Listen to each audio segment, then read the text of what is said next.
Rachel. Hey guys. And me, Raina. Okay, so I wanted to put this out there before we started. I go by two names. My sister calls me my government name, which is Rena. But my preferred pronunciation is Raina because I'm in an identity crisis at the moment, so yeah. Haven't you always been one? Yes. I've been going by both for years now. Okay, so she may spell it Reina. Yeah. But it's really Rena. That's what I have on the podcast. I'm not changing it. So. No, it's fine. You don't have to appease me.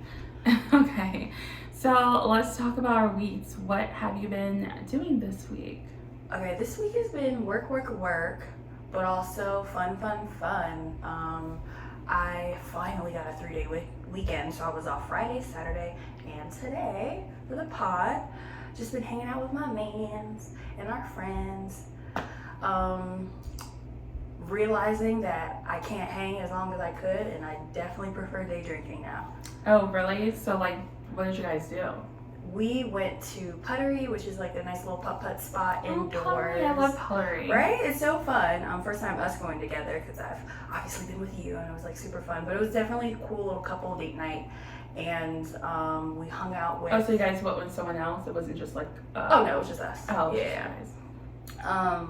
We met up with like some of his friends at QC Poorhouse, and then we went to this Irish pub called Bridges. It was a pretty cool vibe, like low key, and we went earlier in the day, so not a lot of crowds in the lines or anything like that, which is what I like. The music is loud, the drinks are cheap. Good weekend for me. That's good. Yeah. What did you do? I mean, honestly, my weekend was pretty boring.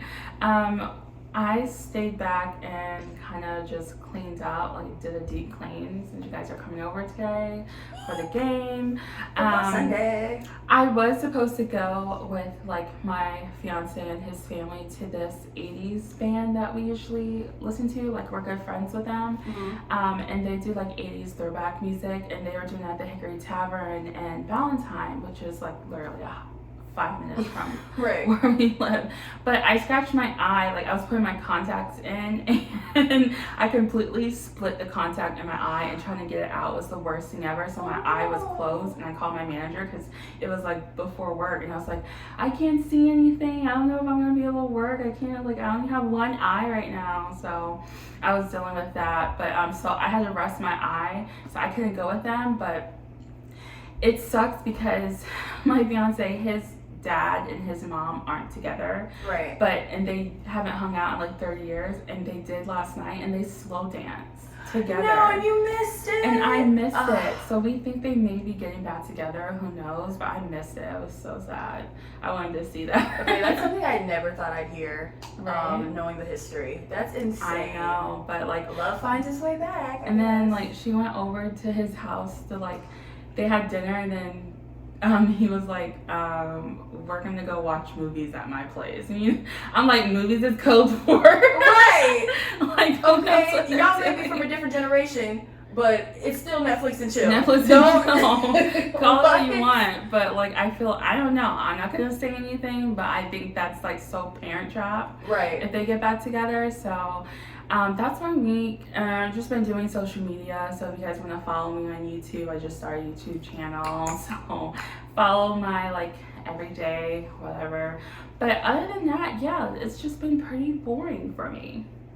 I mean, minus the eye thing. Yeah. It would have been amazing. It would have been amazing. Also, like hearing you say my fiance instead of my boyfriend or I Ryan is insane. Finally... Like I can't even like when you said it, I was like, oh shit, she is engaged. He's been getting on me like, why did you call me your boyfriend? Right.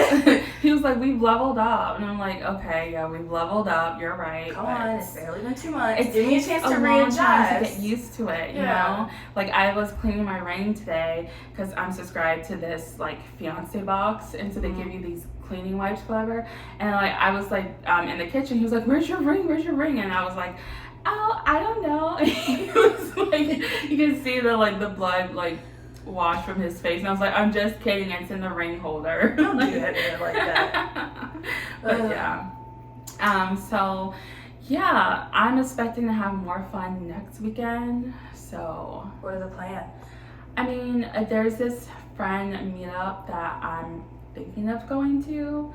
Is it a group thing? It's like a group thing. Okay, So this okay. time it's a group thing. Is that Bumble BFF's nightmare story? Oh my Yeah, gosh. I We'll get tried into Bumble that. BFF, and let me tell you, it is just the worst because these girls, like, they act like you're dating them, and it's like, no, like, let's just hang out. And you can talk to someone for like 2 months, and it's just like, are we gonna hang out or not? And they're like, oh yeah, and then like you never hear from them again. So it's like, do you just want texting friends, or do you just want to Right. actually like go out? And that's the real on social media, like trying to do those types of things. Like, you know how they advertise, oh, I met my best friend on Bumble BFF. It's like one in a million. Once Yeah, in a million. one in a Like, million, I that's what I was trying to say. honestly don't think it's that common. Right. It's not realistic. I mean, I figured I met my fiance online. Why not meet some friends? Right. But apparently that's not gonna happen. I'm just gonna have to like do it the organic way. But it's in the process, so we'll see. Well, I am very hopeful for your next week of excitement and fun. Thank you. Me too. And yes, let's get into this topic. Okay, so we're going to talk about Love is Blind Season 5, the last 2 episodes that aired. I'm getting so tired of Stacey. Let's just start with Yeah. that because she is frustrating. She needs to learn to blend out her contour and her blush, and like Oh my goodness. it needs to I was not be talking about her orange. personality. I thought she was talking about- I mean, Well, it's the first thing you see, and I'm just like, girlfriend, like, what are you doing? Like, come on, like, you're on like camera. You need to blush, like, you need to like blend out your makeup. It's so harsh because she's so like pale. Yeah. It's like, come It's on, hard to look someone at, it needs to is. tell her. Like, it's all you see in the scenes. Now we sound like JP. But he's like, you're wearing too much makeup. She just needs to blend hers out. That's Right. it. That's all I'm saying. You know, I love makeup, so it's why I know this. But Right. then her personality is just as strong. Okay, I just can't. Like, the only thing about Stacey that I'm just really like, come on, girl, is how she was treating Johnny in episode 8. Like, why are you being like this? She was Johnny owes you nothing. hostile. You owe her nothing. If she was talking shit, y'all were dating the same man. In the real world, that would happen in real life anyway. yeah. Y'all were just stuck living together. So you're in this like isolated, little conformed, like you're all forced to low key kind of be friends. You're all drinking together, and like she did the thing where she didn't disclose who she was dating at all, which I think is smart. I wouldn't be like talking about because you see what happened with Aaliyah. Right. Like, I don't know. So I just don't get all the hostility, and also like you already have this grown ass man, your fiance, like just berating her. Why are you doing it too? Like, come on, women is supporting women.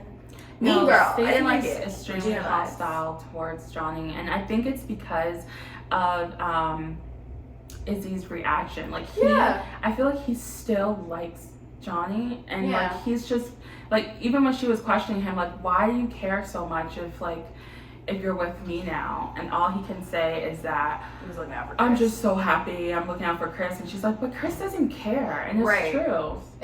And I was like, I totally get why she kind of like went in on him, because it's like, don't use me or don't use that as a reason why you want to be with me. Like, be Right. with me because you want to be with me. So I totally understood that. I just didn't like the mean girl vibe, but I think that she's really smart. I think she's like not a bullshitter, so that's what I do like about her. Yeah. But that whole She has no high school filter. bullshit, I just could not deal. She's like a mean girl. You know? She kind of reminds me of a mean girl. And like, she made him cry. Like, he was already obviously plastered drunk. And like, Yeah, that was not the time to have that conversation. Yeah. When she was talking about what he does for her and if he hasn't cooked. And I totally get they're What only guy in, really cooks though? Let's be honest. but I'm the type of person where if you say some shit, stand on it. So if you say that you're this type of person and I don't see it and we only have this allotted amount of time to be together and you don't show me anything that you said that you were like. But he buys her flowers every Monday. Okay, well he also said he cook. And he I clean know. and all this other stuff, and I guess you just wanted to see it, and I get it. Like, prove to me, but also that's kind of a performance. Because if you say that you're like this, and then you just do it, what happens like if you guys actually get married? Like, and that doesn't happen anymore. That's so true. I guess maybe you just didn't want to be fake, but also, damn girl, why you gotta hurt his feelings He's like a that? little bum, but she's a little. Yeah, he's a little bum. He's a bum, but like I I kind of felt a little bad for him because she was like emasculating him a little bit when she was just talking about, what do you do for me? What do you do for me? And then he's like, I feel I'm not good enough for you. That's such a bad sign. If you feel like that in a relationship, you're never going to be good enough, because his I buy you flowers every Monday is just the bare minimum. She expects that. So that's like a huge thing for him, and that's nothing for her. Right. So he needs to like take her on private jets like they did on that date. And like, I'm like, can he even afford this? He's gonna be broke. Maybe production paid for it. Okay, that's why you got to do it. Like, I feel so bad for that dynamic, but also like him crying in the closet, Rachel. Oh my goodness, that was kind of like me and my boyfriend were watching it like, oh my goodness, crying in the closet. Like, what? He looked. Oh my goodness. I don't like to laugh at people's like heartaches and stuff, but that was so. I don't think funny. Anyone took that serious. It was just nobody took that seriously. He getting up off the floor like I this. know, right? No, absolutely he's not. crying. I'm like, he's a real emotional guy. Like, I get some guys who are more into their emotions, but he cries so much. Mm-hmm. I'm just like, why are you so? It's like, if he doesn't want to explain himself, he starts crying. And well, let's like get into the yeah, I think so. Yeah. Let's get into the next fight that they had. Like, I wish it was filmed, but we kind of just got the money part. I'm telling you, Johnny mentioned that he has a bad credit score, but that didn't, like, she still wanted to like be with him. Yeah. But it's the fact that he admitted it to Johnny, like, in so the quickly. But he never did with Stacey. I think he knew if he did it over and over. Like I said in the last episode, they were just laughing and playing games too much in the pods. They weren't getting the hard-hitting questions. Like, you don't just propose to someone because you're having a good time. Finance is the first thing you should talk about, because like that's something like me and my fiance talked about like a couple of dates in, because I'm like, I'm not about to be with someone who's gonna make me like their sugar mama. Like, you have to have ambitions, and like you have to have money, and like, do you like, and she asked, like, Stacey asked him like about his credit cards, and I guess she found out he was in debt. Yeah. And she didn't like that. But if he's just $3,500 in debt, I was like a lot in debt at like a young age. So like $3,500 is not that bad, you know? And I get it, like, he's 29 and you're a grown ass man, and why is it that if we didn't even have this conversation about credit cards, this probably wouldn't have come up? Like, it does look like you're trying to hide something. It does. So I kind of agreed with her, because she obviously has her shit together. Obviously, with her. Okay, Miss Stacey. With her income in her home, and I just feel like she's starting to feel that he's gonna mulch on her. Yeah. And I'm telling you, I changed my mind from last week. I don't think they're not saying yes. She's not saying yes to him. Oh yeah. I looked at the little preview of, because, you know, coming up next, or the final episode, and, you know, there was a blue suit, a bald guy, and then a blonde woman in a dress. So I was like, oh, that has to be them. Mm-hmm. And why would they be walking away from each other while they're already in? Right. You know, so I feel like it's definitely going to be her saying no. The only thing I wish I knew more the ins and outs of is, like, in production, because sometimes whoever gets asked first and then says the yes or no, like, remember last season where it was like, oh, if Micah would have went first. They seem to ask the woman first, which I don't think is fair. But I feel like they switch it off sometimes too for like ratings. But I can't remember. Like, I just want to know, is it the woman or is it the person who has more doubts that they asked first? Because obviously they edited it all together. And what makes more sense, to ask him first or her first when they're like going through it? Well, we know he's saying yes. Oh, for sure. He wants that money, baby. he wants that house, baby. Okay? He might buy a TV, but it's for that house. It's for the house. Like, yeah, she's saying no. It's so obvious. She wants to be wine to dine. She's not saying no. Still unsure about is Lydia and Milton. What is gonna happen? Man, that family meeting. Okay, that business let's start arrangement. With that, because his mom, I'm telling you, reminded me of those women like at corporate jobs who take their jobs so seriously and they're so uptight and they're so strict. Like, you can tell growing up he had like a strict upbringing. Like, there's no emotion in that family. Yeah. I can tell that they're very like A, B, C, D, no like in between. And I understand like this situation, and honestly, I'm just gonna put it out there, people of color, we don't play about that marriage stuff, okay? So we're a little more intense. Like, you know, it's just more of marriage is life, marriage is code, what is happening here. but like no joking around, no laughing, no anything like that. It was stale as hell, and I get it because he's literally the baby of the family. I would have felt uncomfortable. They're just so uptight. I'm just like, loosen up a little bit. I would have been cracking some jokes or something, just lighten the mood. It's such a heavy thing, but also fun, especially if like, you know, love's in the air. I know it's like the experiment is crazy, but you knew your son was signing up for this, and he could potentially meet his wife on the show. Right, but the sister was just like, this is phony. Right, no games. Just went right in on it. Reminded me of you. Like, she was just like, I'm calling this out. But I get it because honestly, those questions, I don't know how Lydia had answers so quickly. I would pause and thought about it because I'm just like, how do you know what they're gonna ask you? Because I'm just like, I don't know. We're just moving as we go. Like like I don't know how she had those perfect answers. It was really weird. So I get their uncomfortableness. I mean, I think that Lydia is trying her best to like make sure that everything goes off without a hitch so that she gets married. So I think she probably already had questions lined up in her head and was just ready to go and answer whatever. But I genuinely feel like that's how she feels. It's just, why do you feel that way for a 24-year-old? Like, why? Like, what does he really bring? Like, your main thing in, what don't you like about him was him not picking up after himself. Like, but that's such a basic thing because most guys are messy. Like, most guys are messy, but like, girl, you're 30. And I know they were like, clean house. They were like, what is it? Their mom's like, what is a 30-year-old seeing like a 24-year-old? That's what I'm saying. Like, there are certain things that he may or may not ever change about his personality, but like, he's young. Like, he's not husband material as much as he probably thinks he is. He's just not.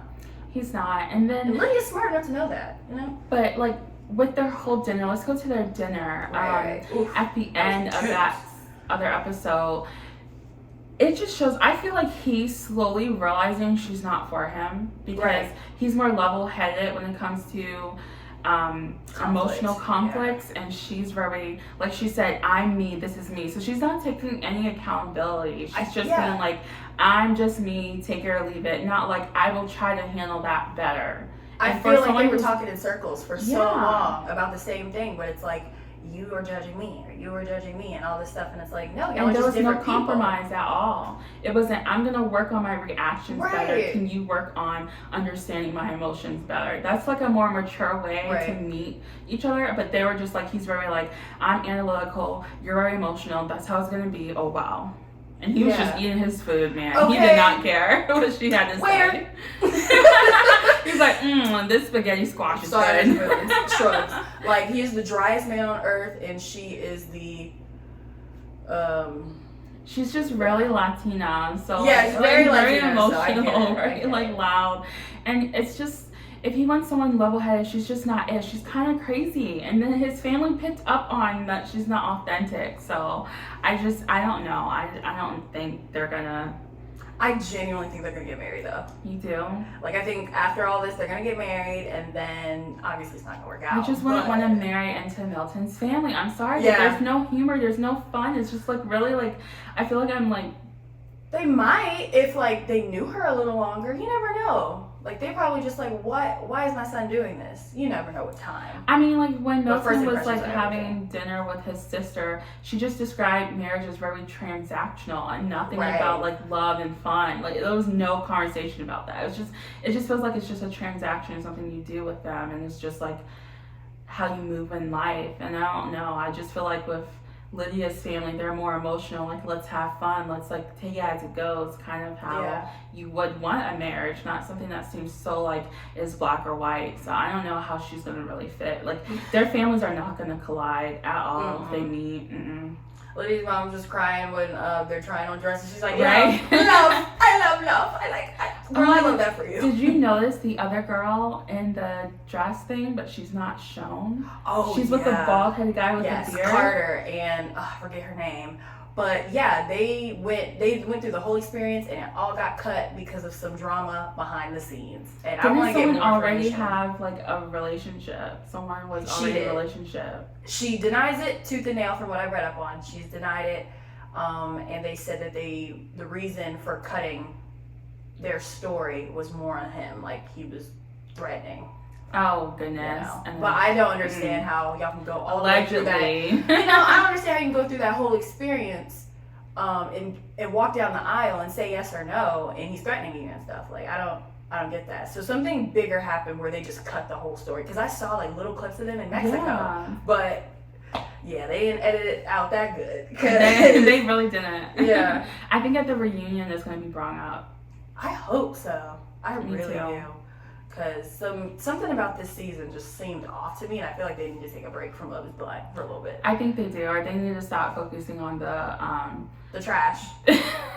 take the garbage out. Like, for real. I'm just so tired It's of it. Like, chaotic. it's fun to Yeah. watch, but also it's like, these are people's There's lives. so much drama. This is like marriage. But Like, I'm Do looking that shit on forward, the ultimatum. right? I'm looking forward to next week so we can see the marriages and like Right. get to the reunion. That's what I really care about. Like, I let's wanna get see to the this bread and together. butter. Because Yeah. you know what I was concerning me that I didn't see was, you know how they have the episodes shown, but obviously shows when they're releasing. Yeah. They didn't have a second one after this finale next week.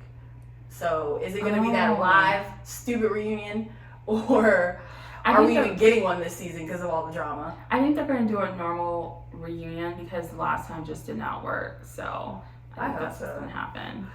Well, tune in, because we'll definitely will be talking about it next week, because this is just a hot show.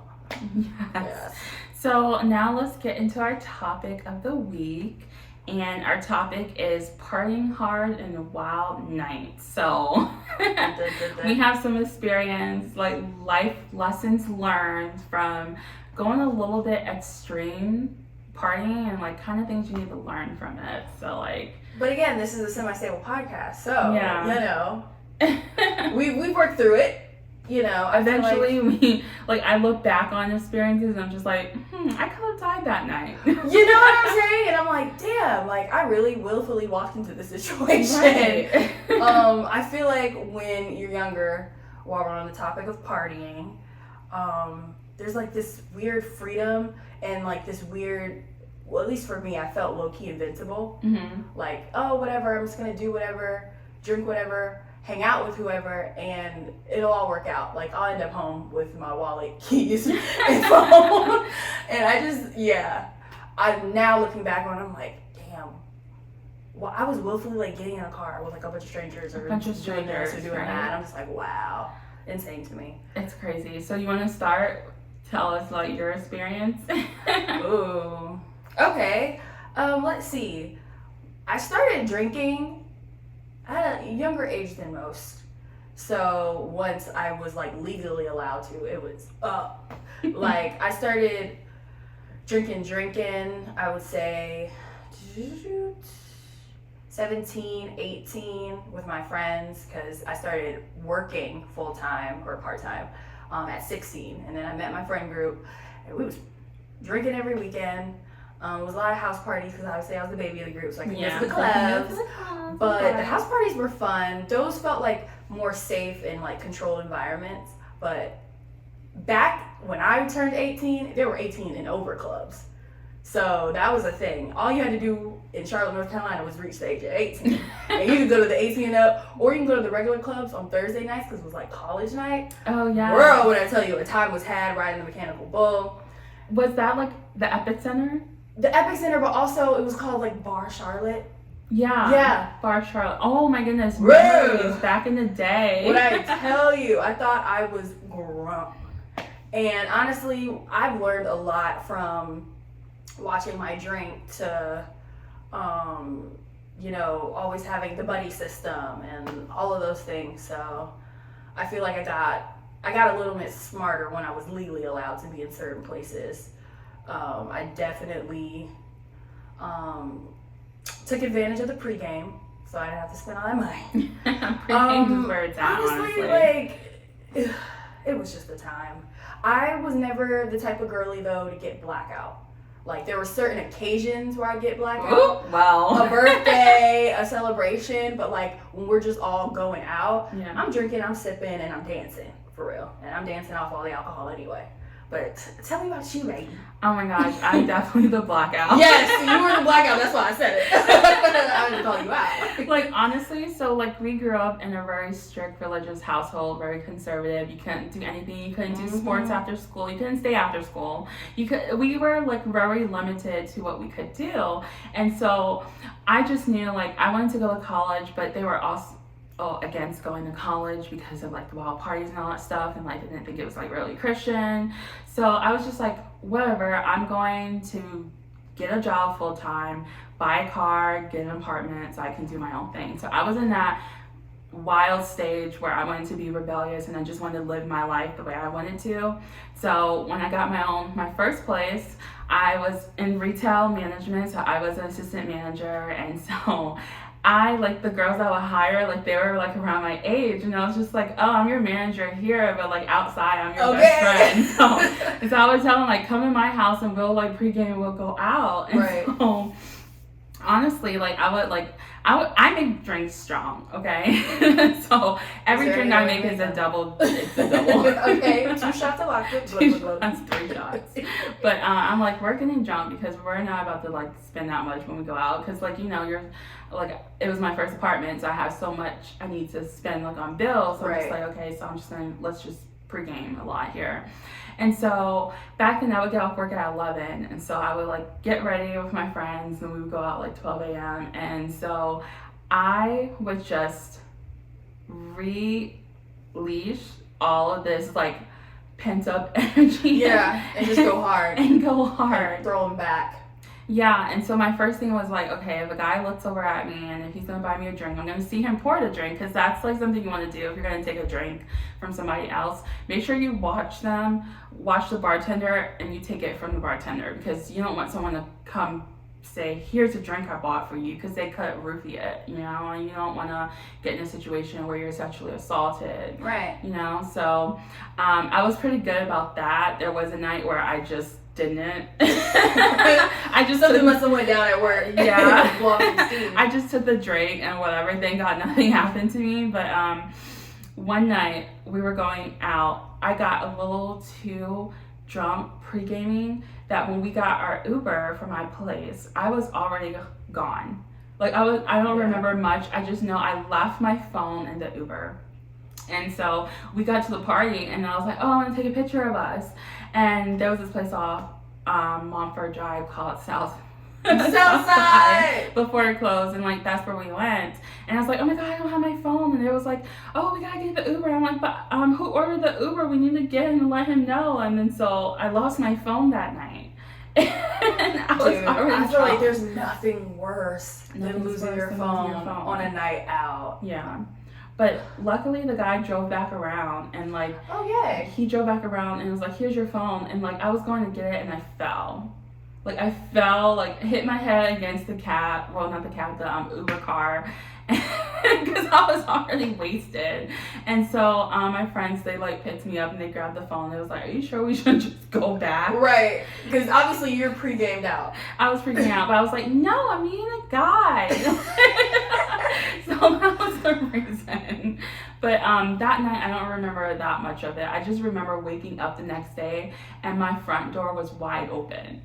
Like all my friends, they left me at the house, and the front door was wide open. Like no one even closed the door. So that's what I'm saying. Insane. Like party friends are just don't look out for you. Yeah, they don't. They look out for the party. Yeah. And when the party's over, disperse. It was like unnerving waking up, not remembering anything, and then your front door is wide open. I'm just glad your first apartment was in a pretty good neighborhood. Yeah. You know what I mean? I was in a good area, but just it was safe and it wasn't that far from work.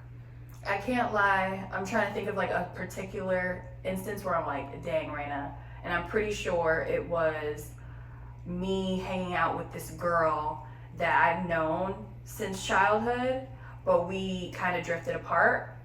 So back then, I was a drinker, but I was also, you know, I was a weed smoker. Okay.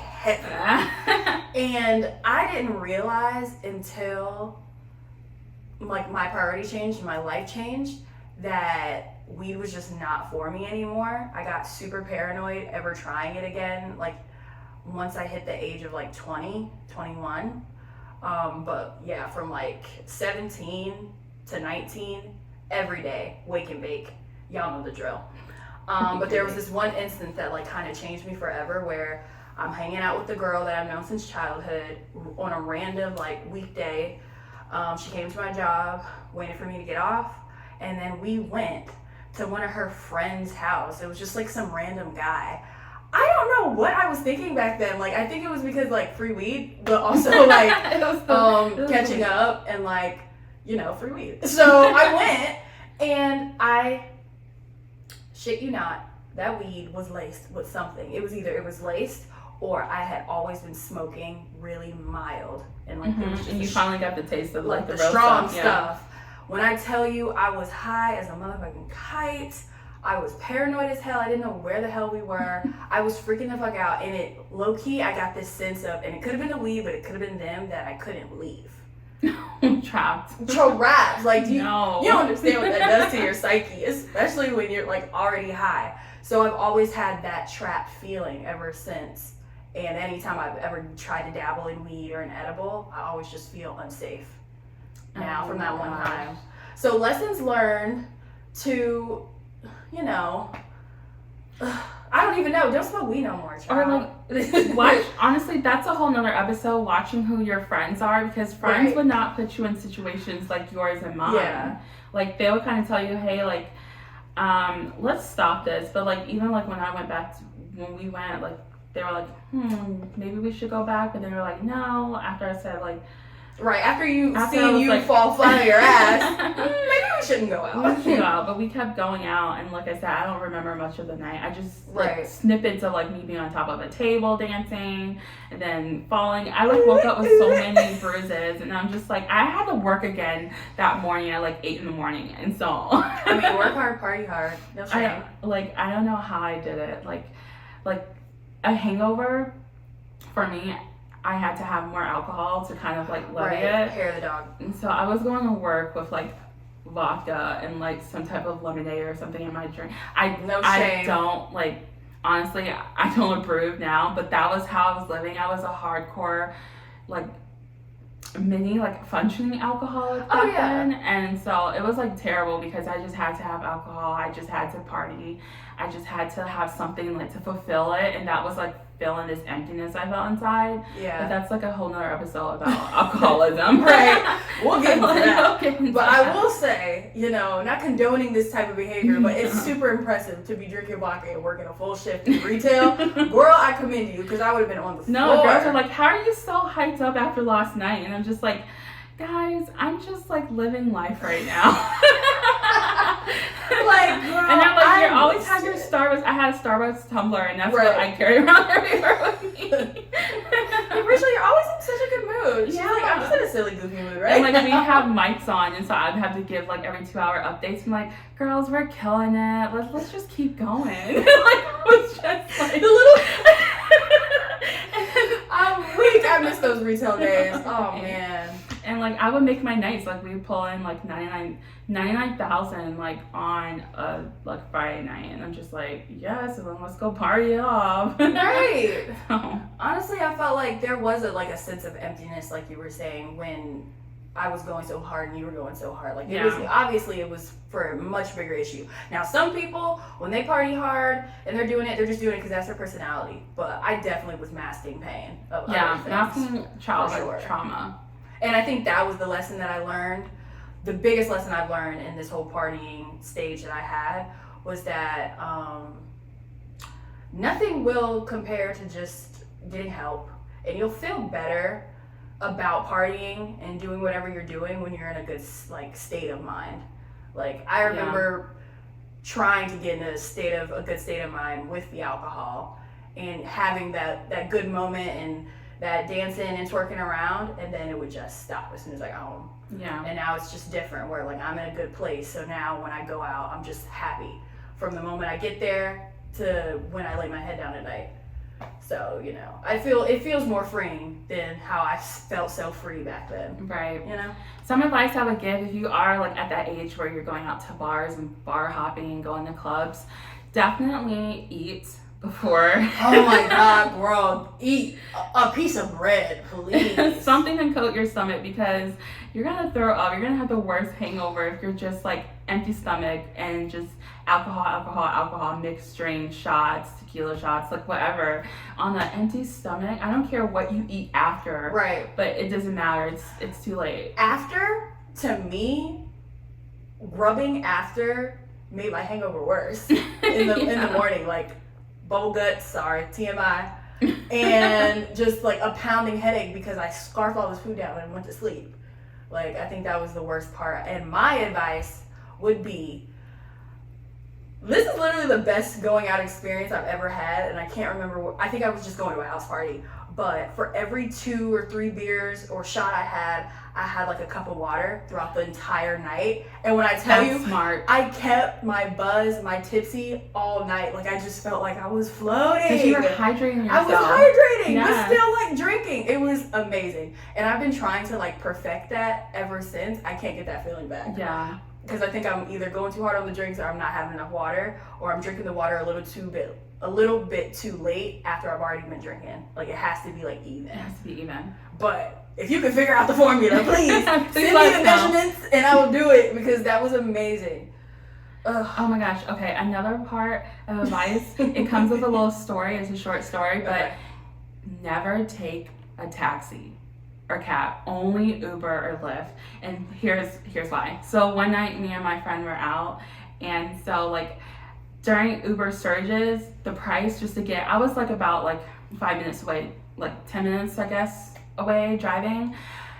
And the surges were so intense that it was about like $60 to go down like a couple of blocks. And Right. we were like, we don't want to pay that. And a cab pulled up to us and was like, hey, we can get you guys, I can drive What you year guys. was This is 2016.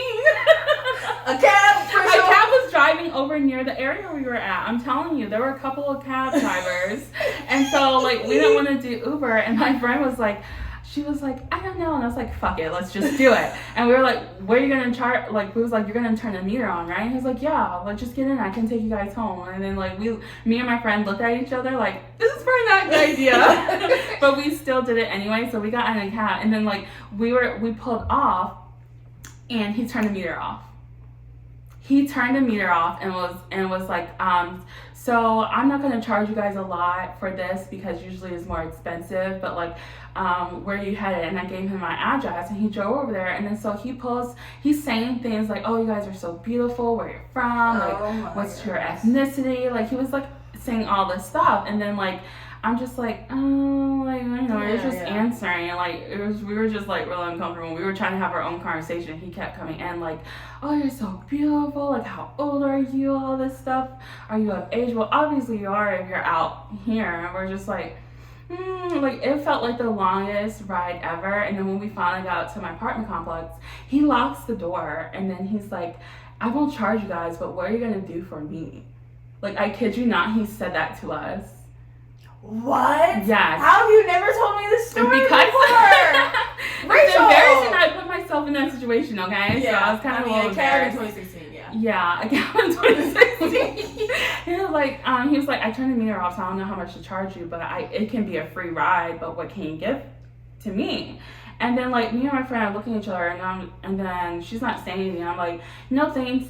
We can just pay you how much, like, for the trip. It wasn't that far, like what we would pay like a Uber. And it was like, no, like cabs are usually more expensive than Ubers. And I'm just thinking like, what? And then I have like a $50 bill in my pocket, and I was just like, I'll give you a 50, like, you're gonna open up these doors because my boyfriend's upstairs. And like, I had to lie, and as soon as I said that, he was like, no, just forget it, don't worry about it. And he unlocked the car. It was the scariest moment of my life. He unlocked it, and we got out and we ran to the opposite apartment doors instead of mine, because we didn't want him Of course, to know which ones were ours. And then we're peeking around, and he's still sitting there, like, he was trying to wait to see what light came on or so, it felt like. And so we stood out there for the longest. It was about like, I don't know, I want to say like 15 minutes, and then he finally pulled away. Oh my And we were like goodness. so scared, and we ran over and up the stairs to my apartment and locked the door. And like, she was like in shock. Like my friend was like, she was like, we almost got killed. And I was like, yeah, so that's why we're never take a taxi ever. Rachel, the fact that I'm just so glad, first off, that you're alive. I know. And second off, that you were with somebody. I would like just if I imagine. I hope you would have never been dumb enough to do that on your own. So anyway, I don't even think you would have been in that situation, but you're probably like, fuck it, I'm with my friend, like we're fine. And honestly, that was insane. Pay the extra for the Uber. I'm sorry. Yeah, pay Don't the ever service. take a taxi. Girl, you get that money back. Get that money. Yeah. The alternative. Now, if bitches are taking cabs in 2023, we're gonna have a problem. We're gonna have an epidemic on our hands. Yeah. These surge prices are we getting were out of drunk control. too, so it was Right. like, A combination of that. drunk people. So, lesson learned. Like I said, we're kind of semi-stable, but like back then we were not stable at all. At At least all. I wasn't. The decisions we make Yeah. and the lessons we have learned. The lessons we have learned. So don't take a taxi ever. Be cautious of who you're hanging out with, and don't drink that much. Eat before. That's our advice. And make sure when you're partying hard, you have at least one buddy. Like, not the party friend, if you can manage it. Sometimes those type of friendships don't mix, where you have like the one who goes out all the time. Yeah. And a trusted friend. Like, most of the time you go out with a whole bunch of people you don't trust, but try to, if you can, go out with people you trust. Go out with people you trust. I'm telling you, that will save your life. Like, if someone cares about you, they're not going to put you in harm's way. Yeah, and vice versa. You wouldn't put them, and you would you would The look buddy out for them. system. Buddy system, but real buddies. Yep. So yeah. So I feel like that will conclude like our episode today. Yeah, on, like, I thought that was a good one. Yeah. Partying hard. And lessons learned. I kind of miss it, looking, but I'm getting older. I can't hang. Like, this past weekend that we just had, started drinking at like noon, was done by like 6. Yeah. Like, usually I'm the person like, let's go to the second place, let's go to the third place. And I was like, after the Irish pub, I was like, I'm done. I can't imagine starting my night at 12 a.m. I'm in REM sleep by that time. Okay, the now, cycle so has started. The cycle has started. But we hope you guys enjoy. Thank you so much for listening. Yeah. And tune in next week. Yes, same time on Tuesdays. Every Tuesday, baby. Yes. So thank you guys again for watching and listening. Don't forget to hit that subscribe. Leave us a review. Let us know what you think of this episode. What you like, what you don't like, what you want to hear more of. And we were thinking of doing like readers like experiences. So like if you want to give us like a scenario you're in, or if you want some advice on a situation, email us at info@semistablepodcast.com, and then we'll feature you on a future episode. Yes. And follow us on our Instagram, our TikTok, our Twitter, Semi-Stable Podcast, and then on Facebook, it's the Semi-Stable Podcast. Yes. Thank you guys so much again. And if you want to donate to this episode, you can subscribe to us. It's on our website. But thank you again, and stay safe.